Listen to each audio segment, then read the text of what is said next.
for being here. The post-match press conference between Trinidad and Tobago and Jamaica. We're joined with the head coach of the Jamaica Senior Men's National Team, Coach Steve McLaren. We'll now open the floor for questions from members of the media. Please raise your hand, and once you're indicated upon, you can be able to pose your question. All right, let's hear. Coach, congratulations on the list. Do you think you left 2 points out on the park today? Should we have one? Do you think you left 2 points out on the park today with the draw? 1 point gained or 2 points dropped? Obviously, after scoring first, and the way we defended, I thought we'd hold on. Trinidad took risk, which they had to do. A lot of risk, a lot of balls into our box, and just one slip up, and it cost us the equaliser. But after that, I got to say the players, we talked before the game about the will to fight, want to win. They certainly had that. Got the goal, and more or less, Trinidad had to take risk, put the fullbacks forward, put an extra striker on, balls into the box, and it always happens, a loose ball and equaliser. But we knew it would be the last game, and so it will be. And what we need on Tuesday is a great performance. 35,000 people. It's important the Jamaicans come and support us and make Tuesday a great occasion. It's not going to be easy. They're a very good team, but we know what we've got to do. We have to win. And I think the key for me was that we've got all the players available. We tried to protect the players with yellow cards, so we had them available for the second game. We thought we'd done that and managed the win, but that's football. But Tuesday, we have to get ready, prepare, and as I said before, we've got the full squad to pick from. Thanks, Nasir. Rashid. I thought John was about that starting performance tonight. I thought John was about that starting performance tonight. John was solid tonight. Yeah. Yeah, but I remember about you celebrating we said that you had a challenge in the number 6. But given that, what you up with you right now is to think you're a challenge finding that I synergy and all the other stuff. Synergy in the midfield, how are you finding that? Yeah, we've tried to adapt with that. By playing through the wide areas, having good wide plays, and that proved again. We've got quality in that area with Damari Gray, Sifas. You see the goal; it's incredible. And the introduction of Whisper, who's just joined us, Tyrese Campbell. We've got real pace on the wide areas, so we try and go through that. And I was disappointed with our ball retention.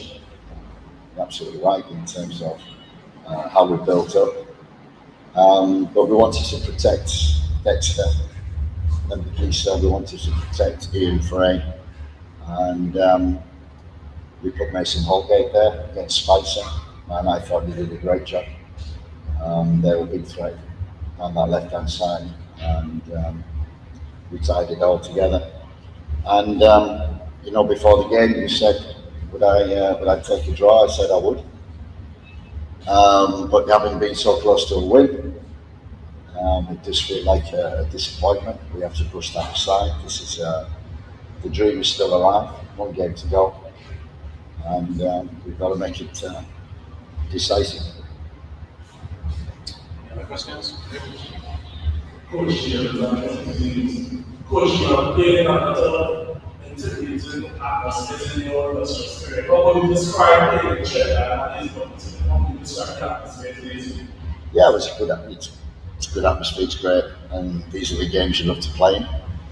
We have experienced players, and you look at the team. We have very experienced players. I thought we started the game well in the first 20 minutes, but losing Richard King, I think it affected us. in terms of he's normally at the back. Him and Ethan Pinnock were terrific with the ball, and we lost Richard King's ability to do that. So we ended up not playing a lot from the back through the middle, and a lot of defending, which we nearly survived. But I've got to say, there were some strange decisions I thought from the referee. Whisper got fouled at the end, great opportunity. So I was a little disappointed a little frustrated in some of the decisions that we got, and also trying to get substitutes on. It was very difficult. They didn't seem to move, so. But if we put that all aside and move on quick, recover, and a great game ahead on Tuesday. Any other questions? Coach, you talked about expressing frustration in some of the decisions. The first goal that you all scored, that was this, did you get a chance to get up on the goal in your view? Was it accurate? Did it score or not? No, I couldn't see it, but look, you have to accept the decisions. We had one in the home game when Garcia scored and he was half an inch offside. And I think John Russell was exactly the same. Would have been a timely goal, a big boost. But there you go. Coach, video on goal, it's now a straight shooter between yourselves and Curacao. Given what's happened with our team in this ramp up pressure on you to deliver smiles to Jamaica in the last game. There's always pressure.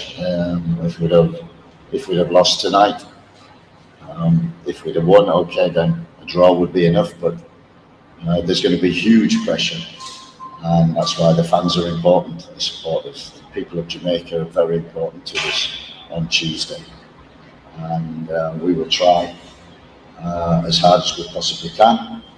Football's football. God willing, we get everything right. And we get the result, and the World Cup dream is still on. Any other questions? Thank you very much for your meeting. Appreciate it.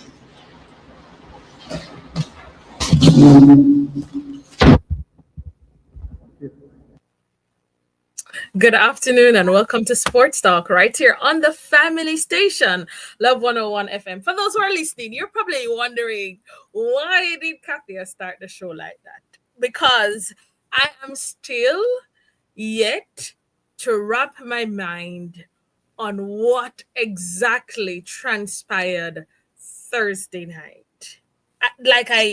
I'm still trying to wrap my mind around it. Yeah.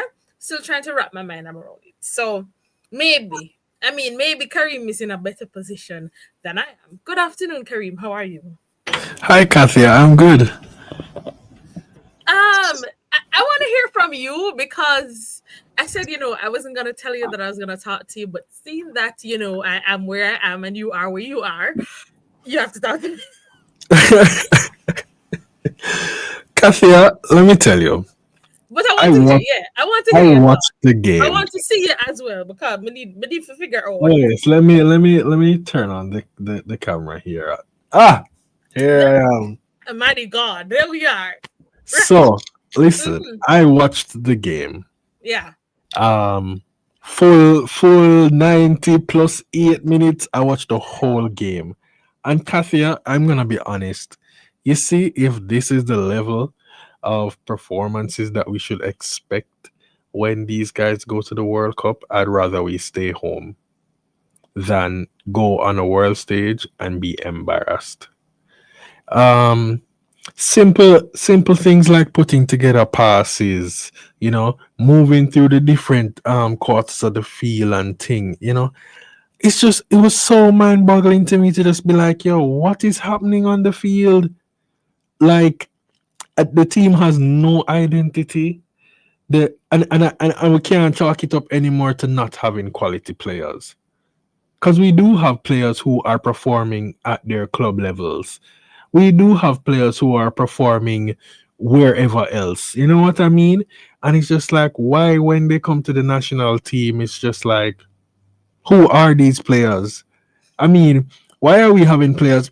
This is my personal view. Why are we having players in the team who aren't starting on a regular for their club teams?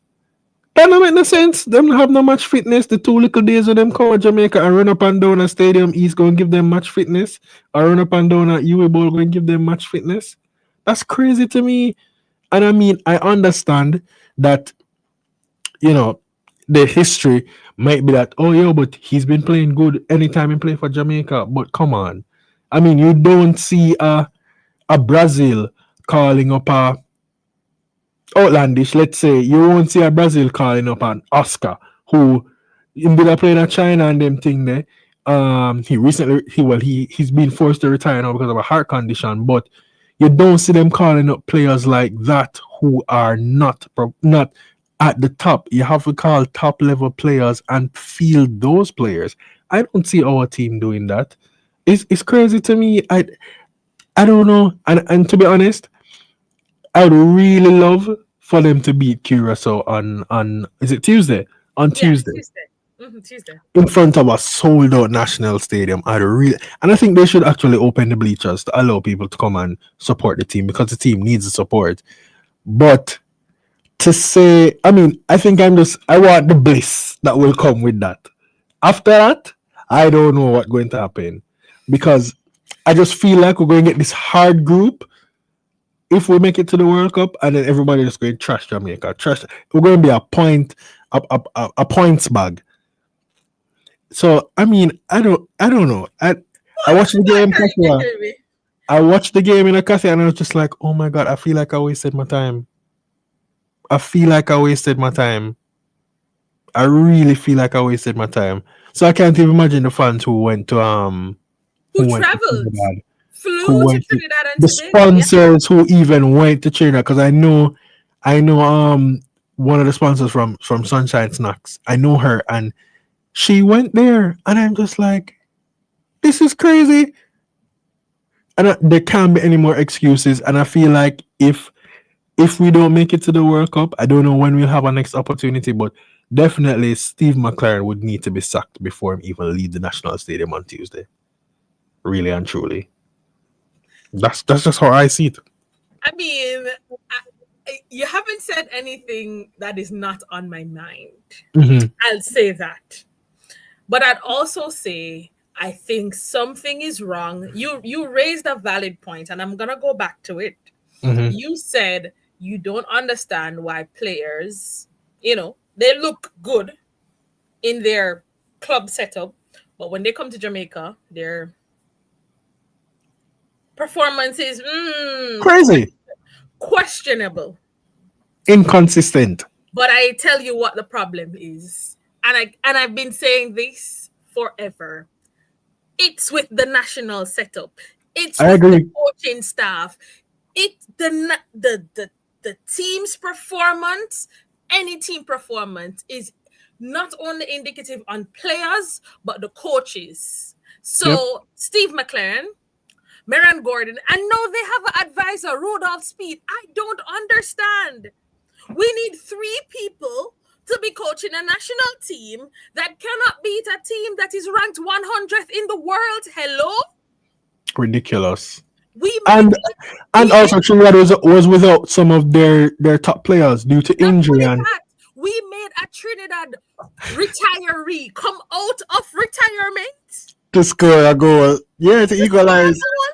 And this guy was talking in the press before that he wanted to do that.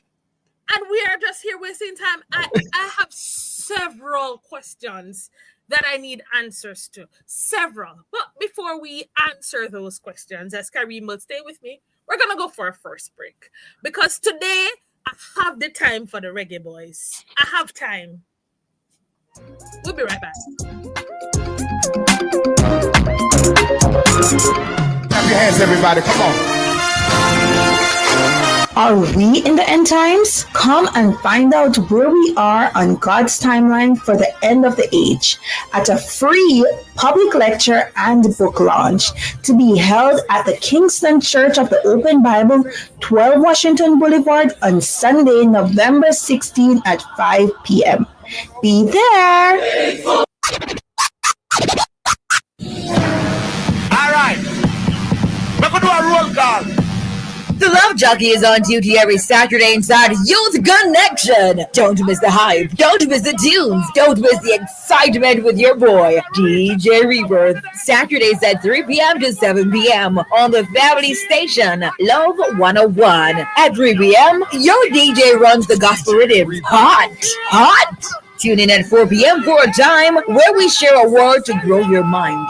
GYM? Grow your mind? Jim. Get it?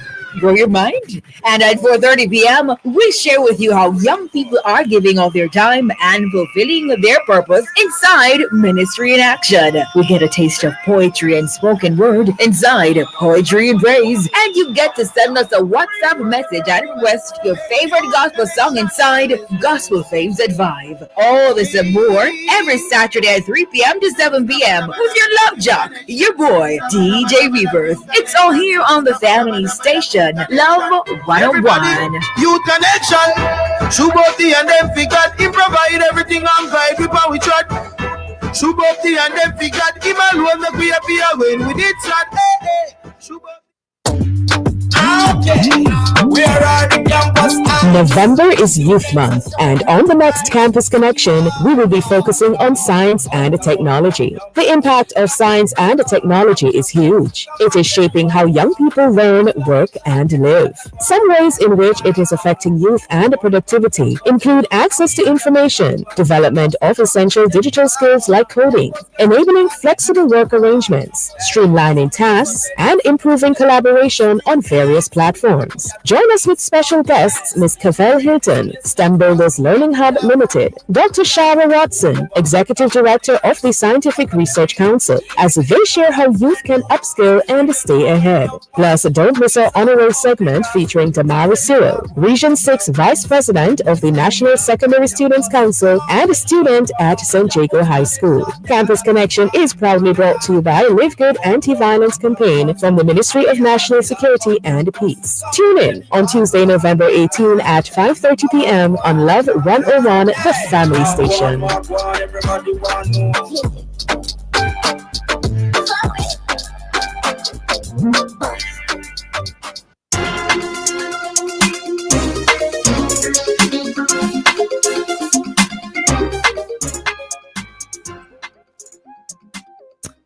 Welcome back to Sports Talk right here on the family station, Love 101 FM. Thank you for those who have joined us on Facebook and on YouTube.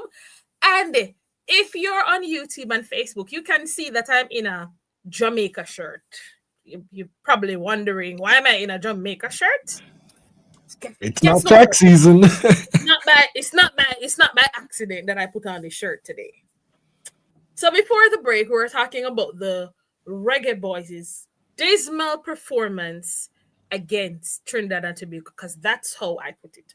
Outside of Ronaldo Cephas and Andre Blake, who had to make some saves. Consistent performer.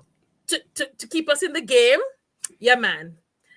And Richard King, unfortunately, that got injured. I don't know. But as I started with the coaching staff, because for me, that's where I have to look to. Okay, fine. And I played the press conference before because I don't want people to think that I'm out here talking things that coach did not say. I'm going to use the same things he said and show you. The first thing you notice, when a coach comes into a post-match press conference and they're willing to bring up calls that were made by referees, that coach is looking at an excuse. Yep. When it is that a coach can come and say, without even being asked, I left out these players because, we wanted to save them for the second game. Or his stance was, we are grateful for the draw. Sir, You went to Trinidad with a plan to draw the game, and nobody can convince me otherwise. Your plan when you went to Trinidad was not to win. I mean, he parked the bus. I don't know if you saw the viral clip with Andre Blake. I'm not sure who. I don't remember which other player he was talking to, and he was just like, "We can't. The lip reader's got it spot on. We can't come a place like this on a park bus." I was just like, first of all, right? Let me just start with the starting 11 because I dare so like on the regular boys might have time today, and if it's going to take 1 hour, it's going to take because I have the time today. And I'll give you more. I have the time, okay? I have the time. So let's go back because I am flabbergasted. Me don't know. Me just me I know I really like I've been processing and I was like, all right, Kathya, you have a show to prepare for Saturday. Just I cannot keep calm because we have put ourselves under undue pressure. That is what I'm talking about. And that is why, as fans and analysts of the sport, we feel it so hard. Because Jamaicans put themselves under undue pressure. A group that, let me just paint a picture here. We don't have Costa Rica. We don't have Nicaragua. We don't have Honduras. Right? We already don't have USA, Canada, and Mexico to play because they are host of this world. Exactly. Right? And then fortunately enough, the Lord shone on us during that draw. And who do we get? Curacao, Trinidad and Tobago, and Bermuda? And you are telling me that we cannot top a group with Trinidad, Curacao, and Bermuda? All Curacao needs on Tuesday is a draw. So when Curacao come and park 11 man on Tuesday, right? Anyways, back to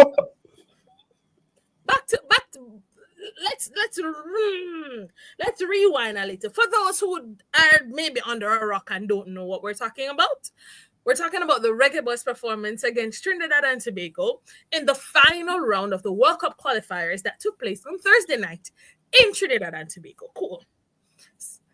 Starting 11, Andre Blake, Mason Holgate, Ethan Pinnock, Richard King, Greg Lay, Jonathan Russell, Isaac Hayden, Bobby Reed, Ronaldo Cephas, Roman Burrell, Demarai Gray. More you just listen to that. This sounds like an 11 that this is the first time they're all playing together. Hold on. Let's go to the bench now. Obviously, the two keepers, so Jamali Wait and Tafari Chambers have to be there. So we don't really count them, right? Because them dead. Them serve them purpose.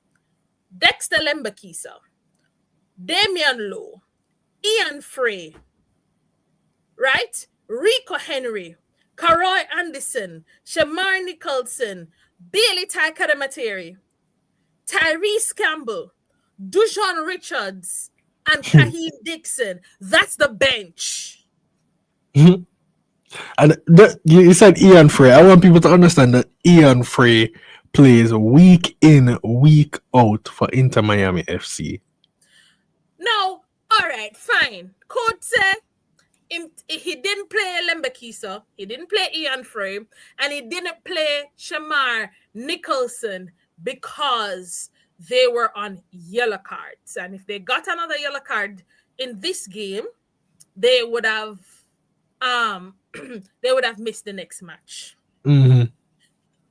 You know, when Shamar Nicholson got his, I suspect it's because Shamar and Dexter got their yellow cards against Trinidad and Tobago because they got their yellow cards from the first game, Yeah. It's from the first game, right? Cool. All right, fine. What can Kaheem Dixon do for him can't play Thursday? What would have happened to Kaheem Dixon why he did not play on Thursday? And Dujon Richards. It's crazy to me. Dujon Richards. Hold on. And then Kareem. Because I'm going to stop there, so. Mm-hmm.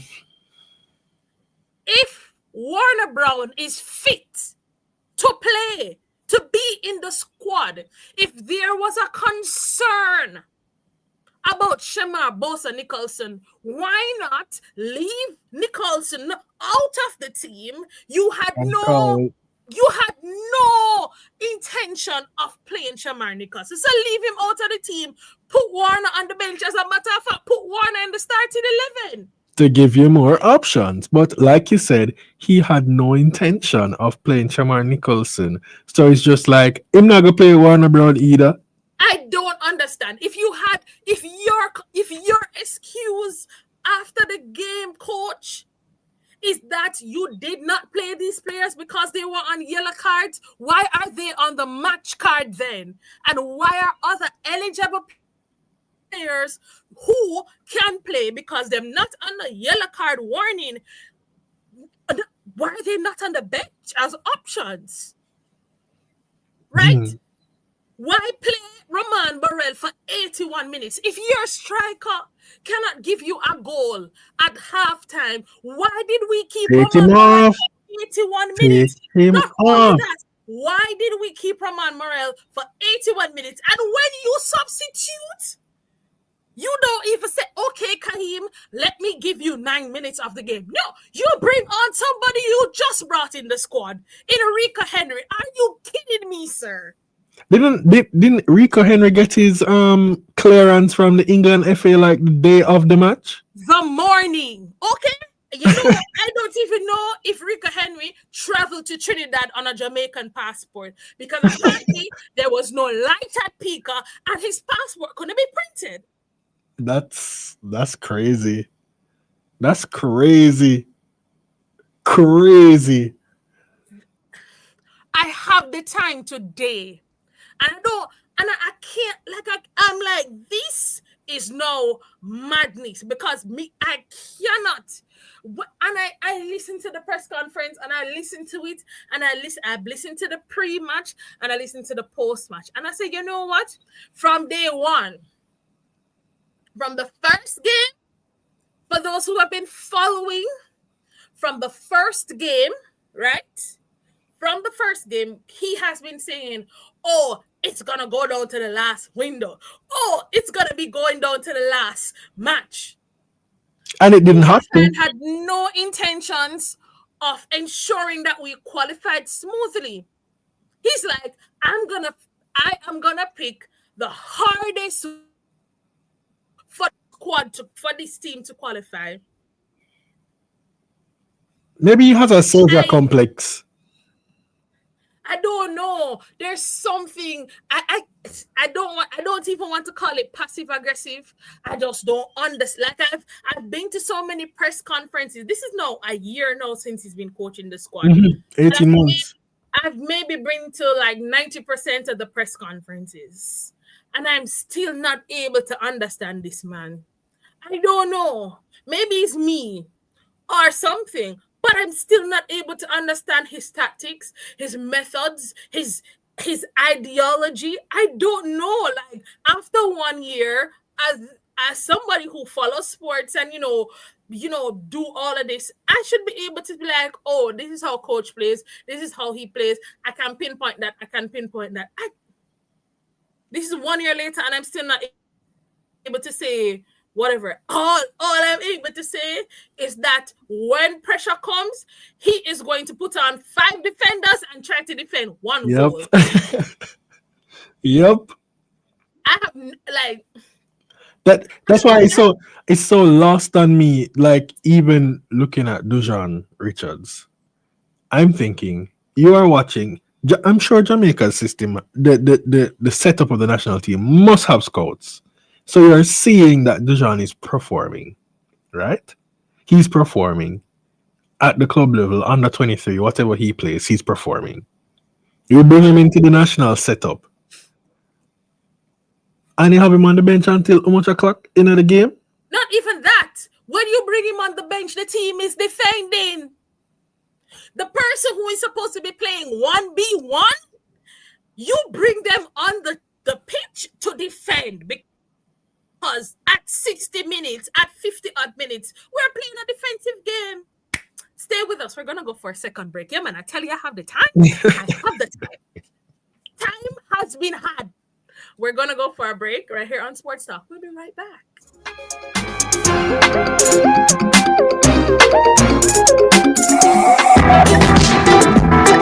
Dreams have inspired prophets, warned kings, and guided the faithful. But what do they mean for believers today? This week on The Rock, join guests Marsha McDonald and Bishop Robert Ellis as they step into the mysterious world of dreams and visions. What's the difference between the two? Are they divine messages from God or simply the mind at work?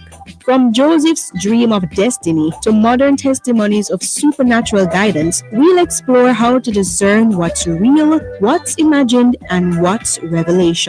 Plus, don't miss our scripture spotlight. Daniel has a plan. But what is it? So join us this Tuesday on The Rock at 10 a.m. only on the family station Love 101.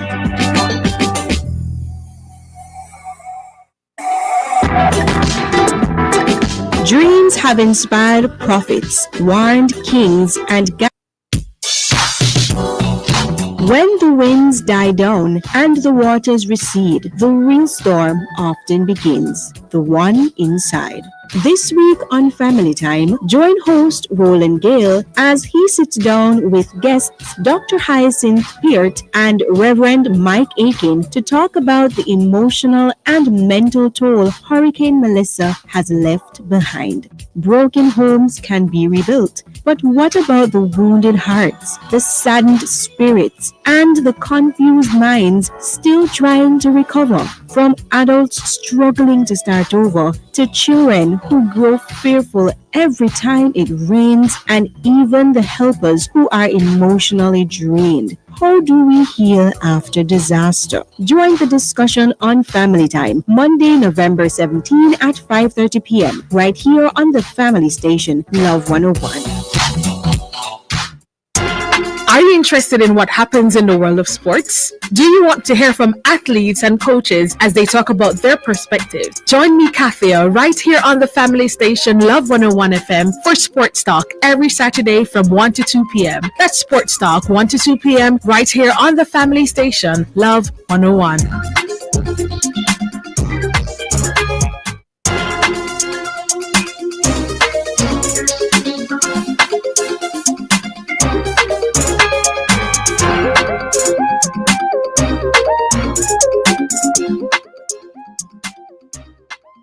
Welcome back to Sports Talk right here on the family station, Love 101 FM. Thanks for staying with us. We are still talking about, in the third quarter of this show, still talking about the Reggae Boys because they deserve all the attention, whether it may be good or bad. And just a reminder that the views expressed here on Sports Talk are not NOT, not the views of Love 101 FM. All right? Cool. Just a gentle reminder. I'm just going to put that out there because I don't want anybody to call my boss. I don't want anybody to come up. Anyways, so after all that is said and done, where do we go from here? Because we now have to make a decision for Tuesday. And we have to decide, both players, coaches, fans have to decide what is it going to be on Tuesday. Because Curacao is on a high. Well, a friend said to me that Curacao has scored all their goals against Bermuda. Hoping that's true, right? I don't believe so, but let's see. But Curacao, so let's get the updated table, because just in case you have not been following, just in case, because I don't want to assume that everybody that listens to this show is actually following what's going on and have all the details at their fingertips. So let me update you. On the Thursday, that was the first game in this window. So there are 2 games in each window. Curacao played in Bermuda, defeated Bermuda 7-0. Then Jamaica, of course, Jamaica and Trinidad they play to a 1-1 draw. So this, and we are in Group B of the CONCACAF qualifiers to the 2026 World Cup. All right. First place in the group currently is Curacao. They've now played 3 games, won 2 games. No, they've won 3 games, drawn 2 games. Their goal difference is now 10, and they have 11 points. And the ideal number in this group is 12. Get to 12 and you automatically qualify. Cool? All right. The next team in the group, you guessed it, Jamaica in second place. Won 3 games. We've drawn 1 game and we've lost 1 game that was in Curacao against Curacao on a day that, if I were to say that we were unlucky, any game I would have said that we were unlucky, it was on that. It was against Curacao in Curacao. We were unlucky. Yeah, they had a lot going for them that day. In Williamson, it was their national day. It was just one of those days. Cool. So like the cards were stacked against us, and it was a game also that Coach McLaren decided that he was going to do something different that he didn't do in the previous games. I just have to I wouldn't be surprised if he does the same thing on Tuesday. Kareem, don't. Okay, I'm trying to keep my composure for the rest of the show. Okay, cool, great. All right. So we're on 10 points. Let me first say this, because this is indeed a reality that we have to face. If Jamaica does not beat Curacao on Tuesday, the dream is not yet over. Because I have to come to that reality before I even go to the game on Tuesday, Because if not, then, but if Jamaica doesn't beat Curacao on Tuesday, they will have another shot in the intercontinental playoffs. But we're not trying to get ourselves into that. Exactly. We're really trying to not get ourselves there. But God forbid that happens, and we lose, or the game draw or the game ends in a draw on Tuesday. We still have a chance. And by that time, I think we should be saying bye-bye to Coach McLaren. I'm just saying. I agree. My thoughts. Right? Okay. So that's where we are. So where do we go from here to automatically qualify for the World Cup on Tuesday? It's simple. Beat Curacao. Is it possible? It is. Is it doable? It is. Most definitely. My question is not what players, it's not what team will show up, is what the coaching staff will decide to do with the players that they have now. Exactly. I think that is the biggest thing for me right now going into Tuesday. I am unsure and uneasy, as I do not know what our coaching staff will do. I don't know what decisions they will make. I don't know what script they will try to write or rewrite. But what I definitely know is that we definitely cannot play Curacao how we played them in Curacao. And we definitely cannot play Curacao how we played Trinidad. Trinidad on Thursday, yeah. So we have to make up in our minds that it's pretty much all or nothing. Like, that's really what it is. Like, it's literally that. Like, so it's that for the players, it's that for the coaching staff, it's that for everybody at JFF. But it's also that for us as the fans. this is now where I talk to us as the fans and why I have on my Jamaica shirt or one of my Jamaica shirts today. Because fans, we play a very important role on Tuesday. You and I, very important to this equation on Tuesday. The 12th man. Yeah. When we went to Curacao, people couldn't even hear the whistle. How the place was loud. We need to make all the noise in the world. We need to fill up the stadium capacity is 35,000. Yeah, man. We need everybody. It needs to get to the point where the fire marshal says, hey, we can't let in anybody else. Exactly. It needs to get to the point that we're like, yeah, we're going to have Gun dollar settings. and everybody else would have to stay outside. Because we need to be, as I realize, our country is very, the truth is that we're not going to support a team that is losing. And that is true. Like, it is. It's a national pride thing. It's a national pride thing.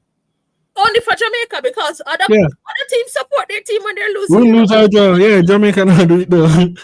Nobody tell them, nobody thinks that. The only time I see that happen in Jamaica is schoolboy football and Premier League and Jamaica Premier League. Yeah. The only time. Anyways, but fans, coming back to us, we have a very important duty to play on Tuesday. And that is to be the 12th man that the team needs to be. That includes showing our disgust when times need to be done by decisions that, we don't think, I'm just saying, because fans, sometimes a coach is going to do something and things happen and they sometimes have to change their minds. Yeah. I don't know if Steve McCurran is like that because I don't know. I'm still yet to see. I don't know this man. Still don't know this man. He seems to be hard and fast on whatever he decides in his mind. Yeah, and that's one of the things. Anyways, but it's hard for me. Hard for us as a nation because I'm like, this is the perfect opportunity. It's a golden opportunity. I mean, outside of football, the country just went through like a devastating experience. People are still without homes now. There are players, footballers who are probably going to represent us in the future, and they don't even have anywhere to sleep tonight. They don't have they don't have a school to go to. If that does not jolt some national pride into everything on Tuesday, I don't know what will. I don't know what if a category 5 can jolt some national pride for us to get to the biggest football stage in this world. I honestly don't know what will do it. And you know what's crazy, Kathya? I saw something on X where somebody from the western end of the country was saying, he saw a group of people where one of the Starlink posts is standing there and they were all watching the match. So these are people who they've probably spent the whole day trying to figure out what next to do with their lives, and them sacrifice and say, make a go stand up and watch this match. And it's just like, you made the people waste them time. And so that cannot fly on Tuesday. That cannot fly on Tuesday. Cannot fly on Tuesday, my side. We can't fly. It cannot fly. It will not fly. It should not fly. What I want to know before maybe this will come afterwards if Steve McClaren decides to give up his post or whatever. I want to know, and maybe the players are not talking about it for that specific reason. I want to know if the players buy into the vision that he's pushing to them. That's what I want to know. I would want to sit down with one of them to see if they actually buy into the vision. Because it's like, we've seen situations in international football where the players don't buy into the coach vision and then do their own thing until the club ousts the coach. So I want to know if that's where the players' headspace is. But I guess afterwards they'll talk about that. Yeah. So we're going to go for a final break. When we come back, I will tell you how it is that you can come out and support the boys on Tuesday, what time is the match, etc. And then we'll still stick in with football because there was an important statement released by Issa as it relates to schoolboy football. So we'll be right back. Stay with us. All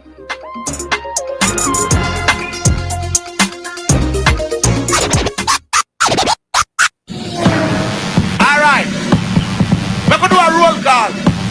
The Love Jockey is on duty every Saturday inside Youth Connection. Don't miss the hype. Don't miss the tunes. Don't miss the excitement with your boy, DJ Rebirth. Saturdays at 3 p.m. to 7 p.m. on the family station, Love 101. At 3 p.m., your DJ runs the gospel rhythm. Hot, hot.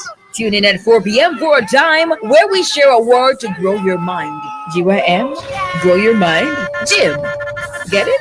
Grow your mind. And at 4:30 p.m., we share with you how young people are giving all their time and fulfilling their purpose inside Ministry in Action. We get a taste of poetry and spoken word inside Poetry and Praise. And you get to send us a WhatsApp message and request your favorite gospel song inside Gospel Faves at 5. All this and more every Saturday at 3 p.m. to 7 p.m. with your love jock, your boy, DJ Rebirth. It's all here on the family station. Love 101. Youth Connection. Suboti and them figured he provide everything on vibe people we chat. Suboti and them figured him alone make we appear when we did chat.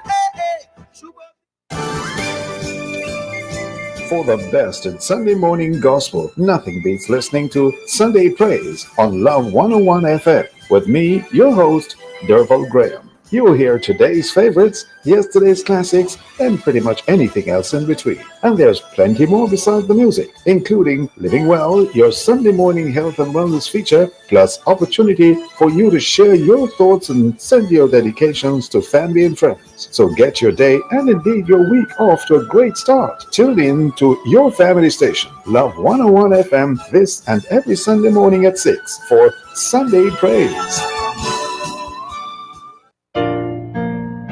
Every Sunday at 2:30 p.m. on Love 101, you're invited to listen to The Revival of Truth with Bishop Augustine Odie. There is life beyond the surface, life that is divine, life that is eternal, and you can hear the truth of God's word and go deeper in purpose. Revival of Truth with Bishop Augustine Odie, Sundays 2:30 to 3 p.m. on the family station, Love 101.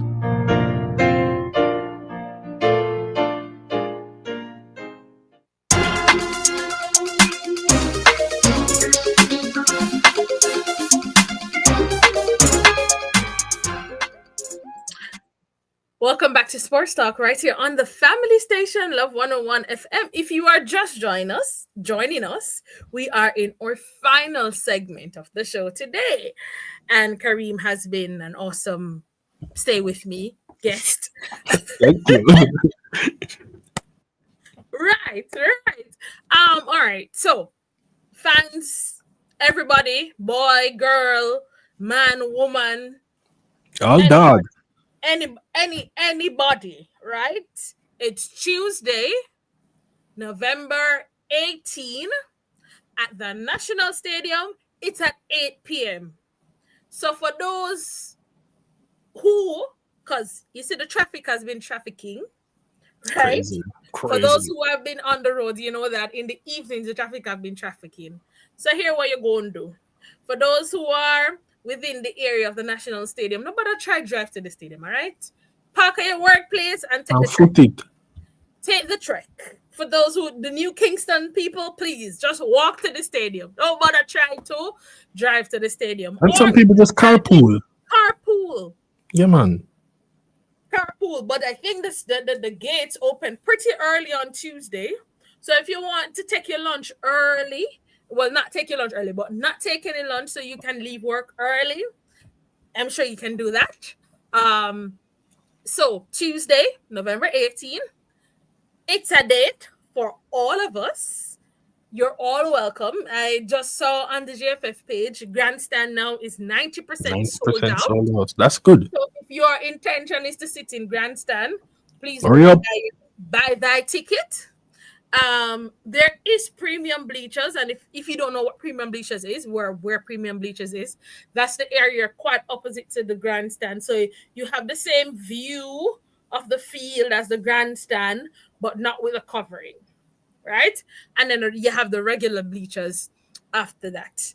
There are many sponsors. So you say, maybe I spent all my money giving to relief efforts. There are many sponsors. Look them up on Instagram. Look on the GFF page. Look on all the sponsors that they have. A lot of sponsors are giving away tickets to the game on Tuesday. Yep. Lots of them. A lot of ticket giveaways going on. And most of them, it's just, bring something for our relief efforts and we'll give you a ticket. Just like that. Like, you don't have to spend no money really, right?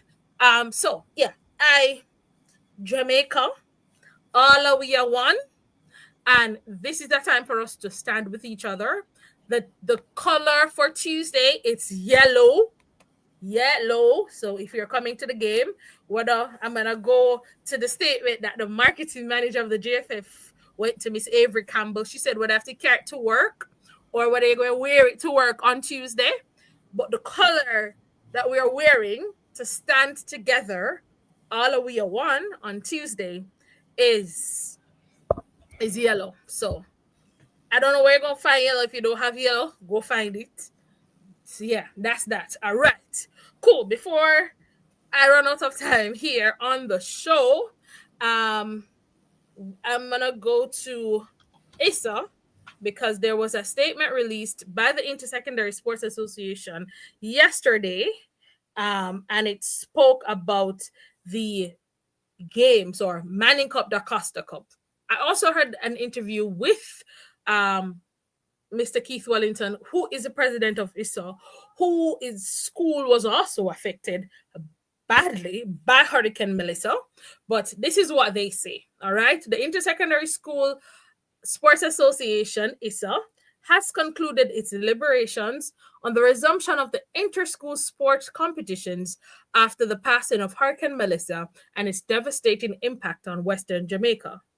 Following consultation with its various stakeholders, including participating schools, sponsors, match officials, and its general membership, ISA has decided to resume school sports beginning the week of November 24. So not Monday coming, but next week after next Monday. Cool. ISA notes that despite the impact of Hurricane Melissa on a number of its member schools, including some of those currently engaged in our competitions, there was an overwhelming sentiment from these schools, supported by other stakeholders, that we resume our competitions. ISA is committed to using its competitions as a tool to aid in the recovery of our students from the physical and psychological impact of Hurricane Melissa.